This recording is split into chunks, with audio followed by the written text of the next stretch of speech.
dawn in Caledon. On a frosty winter morning, it's wonderful to escape to the country.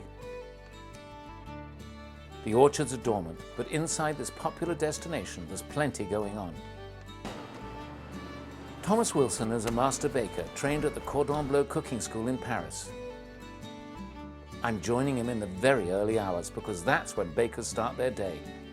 If I'm lucky, he'll give me a few tips on how they make their fabulous artisan breads. Welcome to Escapes with Nigel. I'm Nigel Napier-Andrews, and today I'm at the Spirit Tree Estate Cidery, famous for its cider, fantastic home-baked bread, and amazing pizza from their wood-fired oven. Good morning, Nigel. Hello, Nicole. How are you? Welcome to Spirit Tree. Thank you. So great to have you. This is Nicole Judge, one of the owners, and I'm hoping that Thomas is in the bakery just ready to go, and I'm wondering if he's... and I'm hoping he'll let me start helping him make some bread. Do you think he will? absolutely. Let's go back and see. Go.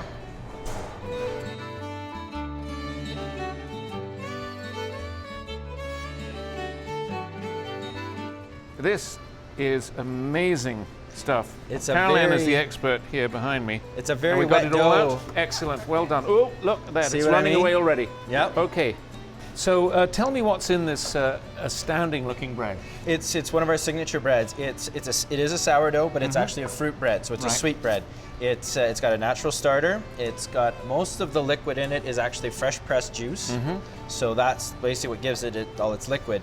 And it's got chunks of apple. And then after we've mixed it and it goes in the bin, we cover it in cinnamon. Okay. And then as we fold the dough, that starts to get strudelled through it. Right. And then now we're on the table shaping, and it'll go into these little baskets here. So again, old-fashioned. Right. They're going into these little willow we're gonna- baskets. Are we going to roll it into a sort We're of... going to roll them into rounds. Okay, you show me one. Sure. So on a normal day, unfortunately, I do. Two at a time. Left-handed and right-handed. Okay, I've got a challenge and here. what we're doing is, you're just rounding it. So you're just turning it and pulling it. That's where you want a little stickiness, because you want it to grab on the table. Right. And it's just stretching it. What we're doing is we're creating a skin to shape the bread. Okay. So you're turning it underside, it's turning in on Okay, you sort itself. And you're creating tension on that skin. Okay, I'm still going to use two hands for now. What the trick is, with one, you just roll it across, and at the same time I'm pushing it this way. And so you end up with a nice round, so you can see that skin's nice and tight. So compare the professional to the amateur. I think there's no contest here. This is there? the bottom. We'll say, Oh, okay, that's there. the... Oh, of course, I had it upside down. No wonder it didn't look right. But we pick them up? So now it's actually going to go upside down. This is where it gets fun with these baskets. Okay.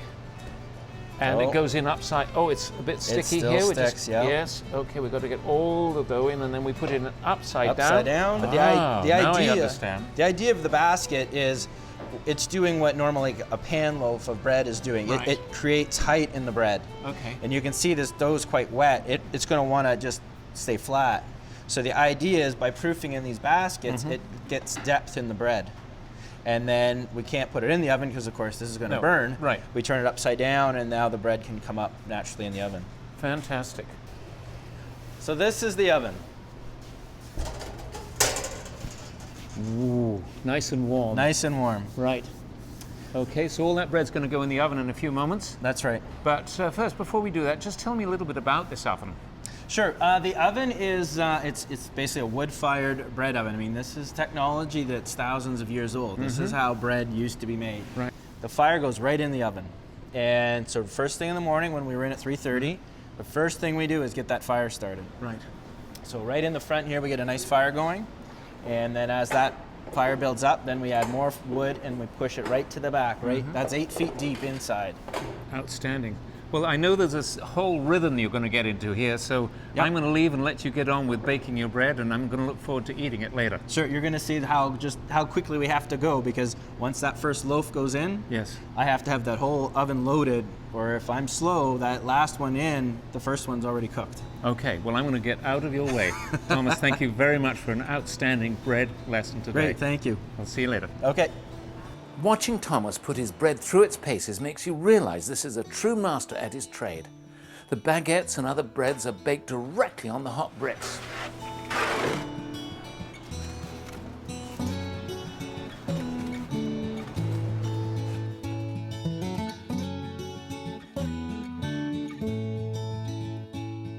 we're here in this extraordinary building. Tell me about the heart of the cidery. Well, the heart of the cidery, it's actually a straw bale building. So the entire building's made of straw, kind of an end product of that we're reusing, so we're really into recycling and things like that as well. So using something local, recycling it, and actually making the building out of it. And all these products that you sell here in your shop are all local, and you encourage local everything, don't you? So we get a lot of people coming in with products that try to sell them to us, but our main stipulation is it needs to be local. And what else do you do with the community? You're very involved in the community. We're very much a community hub in a sense. We've, a lot of our customers are locals. They like to come here for, meeting with neighbors and that kind of thing. It's almost a general store feel in a sense that people come in and can meet with people, chat, catch up on local gossip and things like that. And we like to support the community as well. Now, you've got your own apples, and your husband Thomas is a third or fourth generation apple farmer? Third generation apple farmer. Our little guy, Kieran, is 4, so he likes to say what he does right now is he's an apple farmer as well. So he's our fourth generation. Right. So the cidery is something we started in 2009. We're really into food, and we were looking at something different to be able to use the apples and expand on it. And so we decided to get into bread baking, and customers really responded to that. Also pies and things we took courses on, and then we thought cider. We found it was the fastest growing segment of the LCBO, and we thought we're onto something.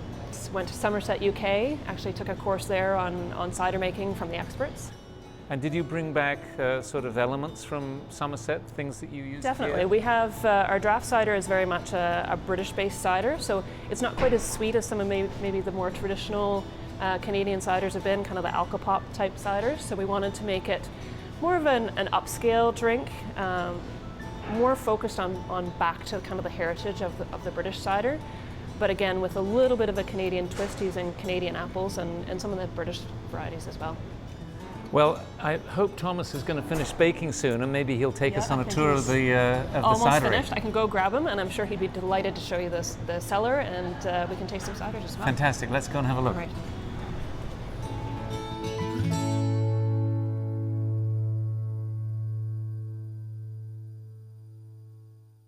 This is the press room. This is where we bring the apples in. We basically put them on the line with a bin dumper, and then the apples go through an inspection station. And so every apple is visually inspected before it's going into becoming juice.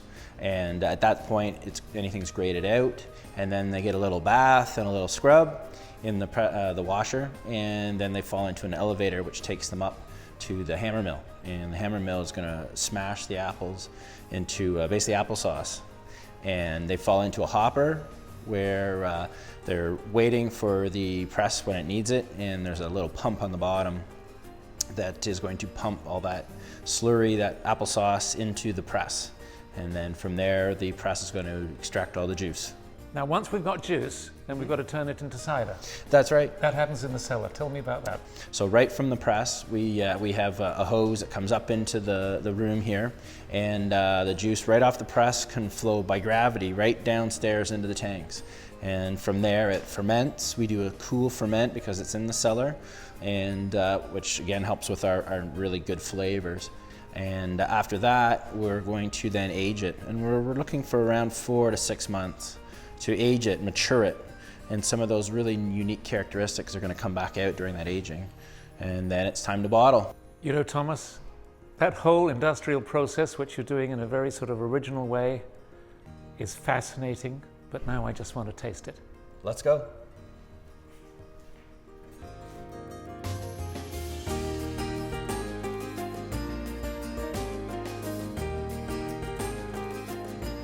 We have something very Canadiana. We've got ice cider. Ice wine is the big one for Canada, for Ontario, and now in the cider industry we do something that's iced cider.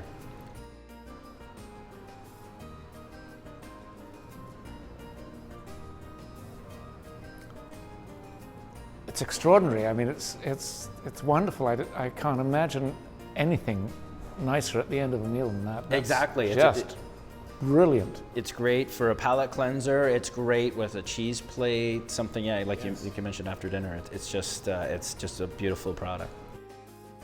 Well, thank you both so much for having me here, Nicole. So nice to meet you. Thank you. Thomas, thank you for showing me all around, and especially thank you for letting me bake bread with you this morning. That was spectacular. Any extra help is always welcome. Next, we're off to check out the local and organic food offerings at the year-round Barrie Farmers Market. More to eat. Yummy!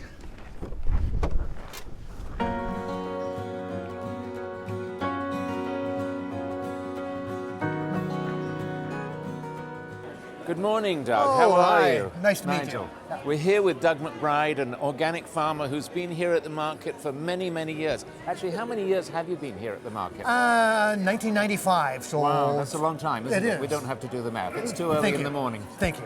Now, listen, you've got some wonderful organic produce here. Yes. Tell me about being an organic farmer. How long have you been an organic farmer?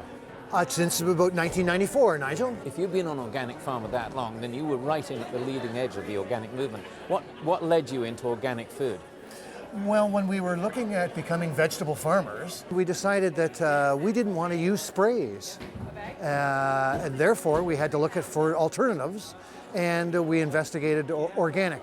And obviously it's doing well. Yes, it has. There was quite a few detractors initially, but as the years have gone by, we've stuck with it. Our customer base has increased, and our customers really appreciate the fact that we are growing organic vegetables. And tell me about the sort of farm to table movement, the local food movement. Do you support that? Definitely, and it's increased greatly over the years. We've had a lot of our customers, and new customers and old customers, really requesting that they buy produce strictly grown by us and within a 100-kilometer distance. And that's increased greatly over the years, for sure. I noticed that all these beets aren't actually quite the same. So the far ones there, These are the ones most likely, Nigel, that you grew up with, and these are Detroit beets, the round ones and, Right. and the dark red meat. yes. These are called a cylinder beet, and these again are dark and red. They're just a different shape. That's all. And these are Shioga beets, and these ones Shioga? are yes. I've not heard of those. They are a sweet beet. Yes. And they are a pink beet. And Pink? yes, they're pink. What I can do is I can cut this one open for you. Oh, please do. And you'll see it looks a little bit different. Right. Oh my goodness, look at that. Yes, it's like It's, a candy cane or a barbershop pole. Well, that looks like one of those big old-fashioned gobstoppers where you suck the outside and it was red and then it was pink and then it was white. Isn't that wonderful? I do want to do some shopping. I'll come back and buy some beets later. And I want to go around and look around the market. Nigel, I have a shopping bag here for you that Oh. is, I hope you fill it up with all the different vendors' Oh, products. fantastic. Look, Yep. the Barrie Farmers Market, established 1846. There Now we go. know how long it was, 150 years ago. Excellent. Outstanding. Doug, thank you so very much. Yes. Pleasure meeting you. Okay. Thank you.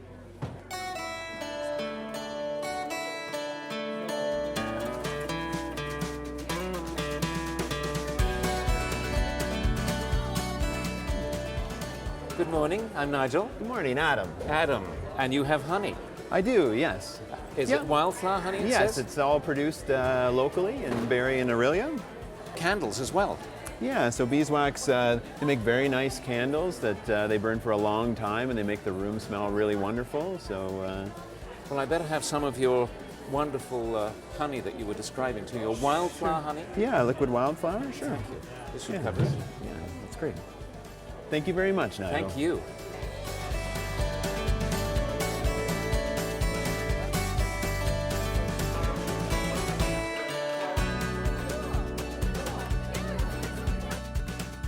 Good morning. Good morning. I'm Nigel. I'm Linda. And how long have you been at the market? I've been a vendor here for more than 25 years. And what sort of things do you sell here? We sell and produce pork, beef, chicken, lamb, veal. We do baked goods, we do preserves, we do pickles. Do you make all of this stuff at your own farm? We do most of it, Nigel, but we do carry from other local producers buffalo, elk, venison, turkey, fresh milk, and free-range eggs. I notice your farm is called Nickel Farms and you're Linda. So is that Nick? Very clever. Yes, it is, Nick. Okay, and Nick is doing pea meal bacon and buns. I might have one of those later. Now, let's see. I think I need a pie. Lamb and mint looks delicious. How about that? Certainly, I'll get it Thank for you very much. There you are. Thank you very much.